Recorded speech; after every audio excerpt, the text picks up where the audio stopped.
Netflix is one of the best apps that you can download for your TV. On today's tech video, I'm going to show you 3 different ways of how to install Netflix on your Roku device.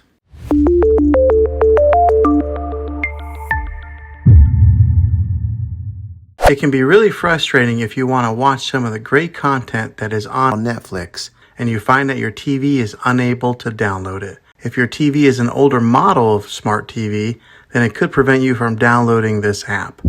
So the way that I'm going to show you how to install Netflix will be able to work on any model of TV on any year of TV. You just have to have an HDMI port on your TV to plug into. I recommend getting a Roku stick or an Amazon Fire Stick. Both of these media streaming players have the capability of downloading Netflix. You then use a Roku or Fire Stick as your main streaming player, which bypasses the operating system on your TV. If you want to spend a little more and get a more robust device that gives you a few more options, then take a look at the Apple TV 4K. All these devices plug into the HDMI port on your TV, no matter how old it is, no matter what model it is. I've had great luck with all these streaming players, and I'll put links in the description down below of where you can get one of them. Well, hopefully this video was helpful for you. If it was, go ahead and click a thumbs up on it. Go ahead and subscribe to my channel. I make tech videos all the time, and I would love to have you back in the next one. Take care.